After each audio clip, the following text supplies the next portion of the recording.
Hilabete pasada, milaka herritarrek Guggenheim urdaibaien aurka Gernikako kaleak bete zituztenetik. Proiektuaren aurkako mobilizazio herritarra inoiz baino indartsuago dagoen arren aurrera egingo duela adierazi du Eusko Jaurlaritzak. Urriak 19an manifestazio arrakastatsua egin zen.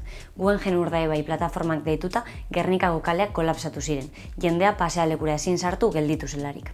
Hainbat datu eta kezka mahaigaineratu ditu plataformak. Proiektuak dakarren turismo masifikatua eta ingurugiroaren suntsiketa justifikazioa. Museoak 154.000 bisita ekarriko lituzke urtero Busturialdera.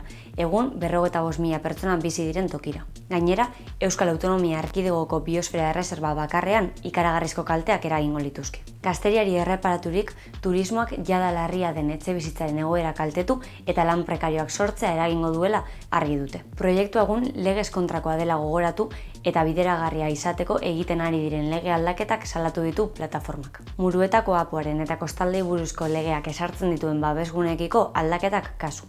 Arrazoi guzti hauei helduta, hitzaldiak, sinadura bilketak eta mobilizazioak egiten ari dira. Ehundaka elkarte, mugimendu sozial eta pertsona ospetsuren babesa jaso dutelarik. Urdaibaiko kasua ez da EAJaren makroproiektu suntsitzaile bakarra. Hainbat adibideren artean, 450 milioi euroko gastua izango duen subfluvialaren plana dago.